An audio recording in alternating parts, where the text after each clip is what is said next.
Good morning, students. Our today's topic is the fundamental unit of life. It is your chapter 5. Open your book. Students, before starting this lesson, you might have seen building.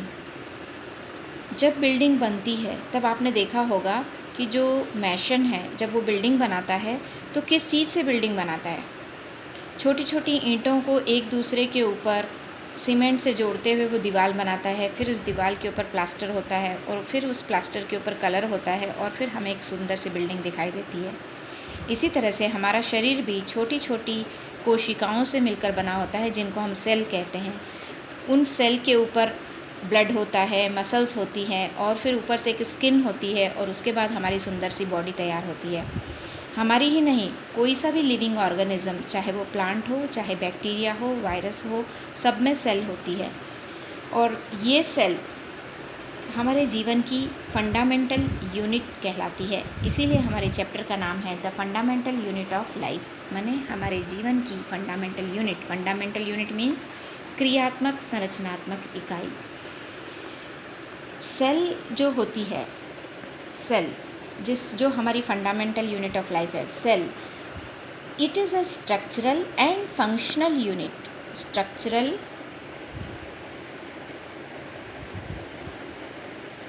And functional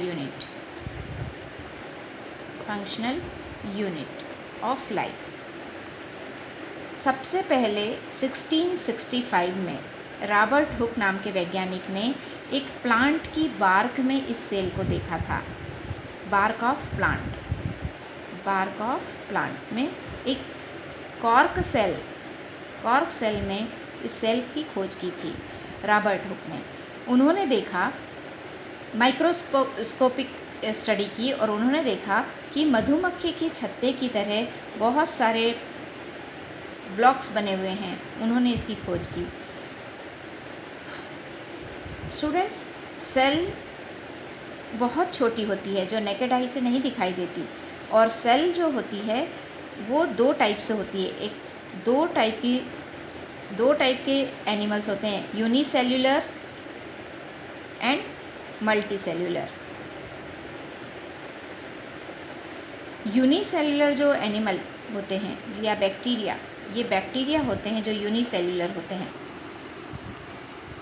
unicellular organisms, bacteria में आपने amoeba को देखा होगा, AMOEBA, amoeba को आपने देखा होगा। इस तरह से कुछ ऐसा स्ट्रक्चर होता है, बीच में न्यूक्लियस होता है। ये उसके सूडोपोडिया कहलाते हैं। अगर इसको चलना होता है तो इस अपने सूडोपोडिया को आगे करके और ऐसे मूवमेंट करता है। अगर इसे फूड कैप्चर करना होता है तो ये अपने सूडोपोडिया को इस तरह से लेता है और फूड को अंदर ले लेता है और ये फूड अंदर आ जाता है।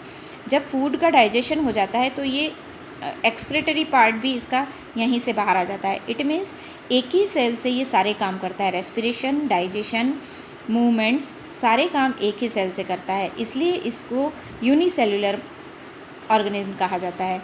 अमीबा ही नहीं, पैरामीशियम एंड क्लेमाइडोमोनास, ये बैक्टीरिया भी हैं जो यूनिसेल्युलर हैं। इसके अलावा जितने भी ऑर्गेनिजम्स होते हैं वो सब मल्टीसेल्युलर होते हैं। मल्टीसेल्युलर मतलब एक से अधिक सेल, एक से ज़्यादा सेल वाले जितने भी ऑर्गेनिजम्स हैं वो सब मल्टीसेल्युलर कहलाते हैं।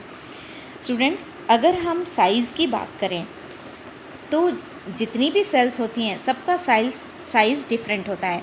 जैसे हमारे कान की सेल, हमारी नाक में जो पाई जाती है, हमारे हार्ट की सेल, या फिर